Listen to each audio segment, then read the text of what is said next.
कोलकाता में फिर गूंजी एक मासूम की चीख।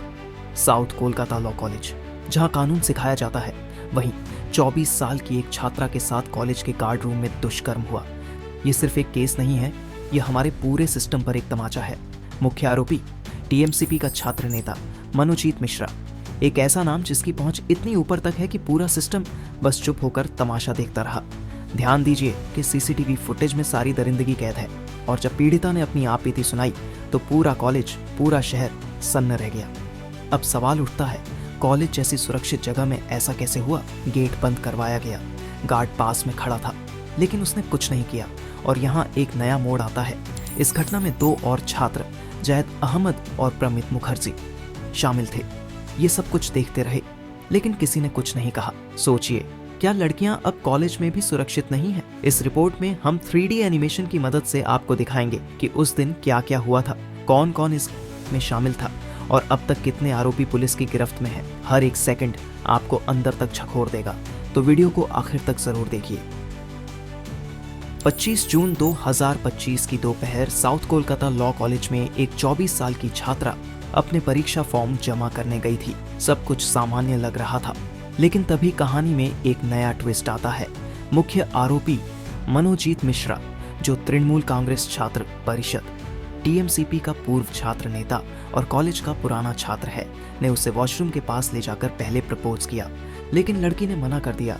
मैं ऐसा नहीं कर सकती, मेरा एक बॉयफ्रेंड है, मैं रिलेशनशिप में हूँ। यहाँ ध्यान देने वाली बात यह है, मनोजीत ने उसकी ना को ना नहीं माना और जबरदस्ती करने लगा। इसी दौरान पीड़िता को पैनिक अटैक हुआ, उसकी सांसें रुकने लगी। उसने इन्हेलर मांगा, जो मनोजीत ने उसे दिया। सोचिए, लड़की की जान पर बन आई थी और वही इंसान उसे इन्हेलर दे रहा था, जो अगले ही पल उसकी जिंदगी को नर्क बनाने वाला था। इन्हेलर लेने के बाद उसकी तबीयत थोड़ी ठीक हुई और वह बाहर निकलने की कोशिश करने लगी, लेकिन तभी एक और झटका। मनोजीत ने कॉलेज का मेन गेट लॉक करवा दिया था। पीड़िता ने बताया कि गेट पर खड़ा सिक्योरिटी गार्ड भी चुप रहा और उसकी कोई मदद नहीं की। इसके बाद मनोजीत के कहने पर 2 अन्य आरोपी, जैद अहमद और प्रमित मुखर्जी, उसे जबरन गार्ड रूम में ले गए। अब सुनिए उस लड़की की जुबानी वो दर्दनाक कहानी। जब मैंने खुद को बचाने की कोशिश की तो मनोजीत ने मुझे धमकाया।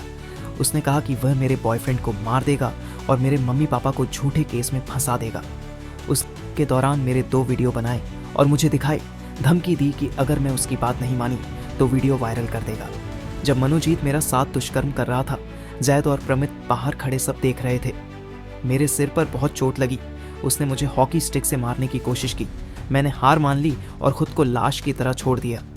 सोचिए, एक जिंदा लड़की खुद को मर चुकी मान लेती है, इससे ज्यादा क्या होगा?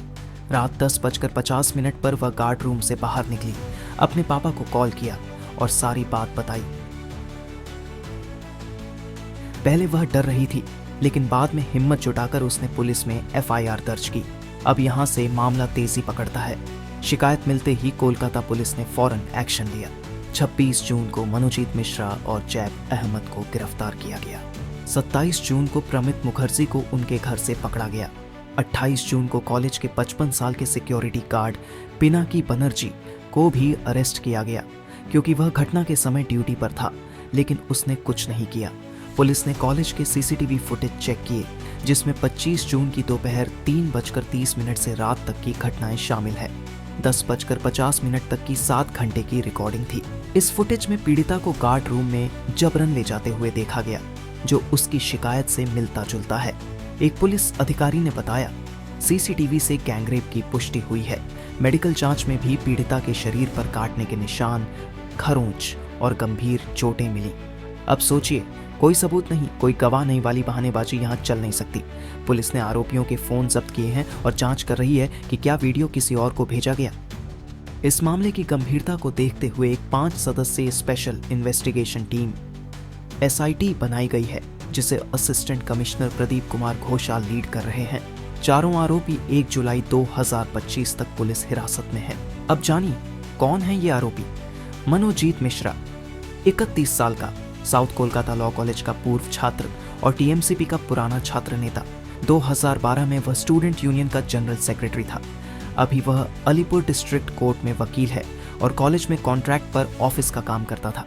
खास बात यह है वह पहले भी धमकी देने और दबाव बनाने जैसे विवादों में फंस चुका है, लेकिन टीएमसीपी से रसूख के चलते उसके खिलाफ कोई कार्रवाई नहीं हुई।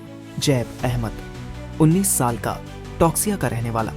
वह लॉ के पहले साल का छात्र है। 2024 में कॉलेज ज्वाइन करने के बाद वह स्टूडेंट यूनियन में सक्रिय हुआ और मनोजीत का करीबी बन गया। प्रमित मुखर्जी 20 साल का, लॉ के दूसरे साल का छात्र। उसे हाल ही में कई बार मनोजीत के साथ देखा गया था। अब पुलिस यह जांच रही है कि उसका इस मामले में कितना रोल था और क्या वह दबाव में था। पिनाकी बनर्जी 55 साल का, कॉलेज का सिक्योरिटी गार्ड, जिसने घटना के समय कोई मदद नहीं की। इस घटना ने पूरे बंगाल में गुस्सा भड़का दिया है। बीजेपी ने इसे ममता बनर्जी सरकार की नाकामी बताया और कहा कि टीएमसीपी अपराधियों को बचाती है। बीजेपी ने एक 4 सदस्यों की जांच कमेटी बनाई है, जिसमें राज्यसभा सांसद मनन मिश्रा और पूर्व सांसद मीनाक्षी लेखी शामिल हैं। वहीं टीएमसी ने इस कांड की निंदा तो की, लेकिन उनके कुछ नेताओं जैसे मदन मित्रा और कल्याण बनर्जी के बयानों से विवाद हुआ, क्योंकि लोग इन्हें पीड़िता को दोष देने वाला मान रहे हैं। राष्ट्रीय महिला आयोग ने खुद इस मामले का नोटिस लिया और पुलिस से 3 दिन में रिपोर्ट मांगी है। यह मामला आरजीकर मेडिकल कॉलेज की घटना की याद दिलाता है। दोस्तों, साउथ कोलकाता लॉ कॉलेज का यह गैंगरेप केस हमें फिर से सोचने पर मजबूर करता है कि आखिर कब तक लड़कियां यूं असुरक्षित रहेंगी।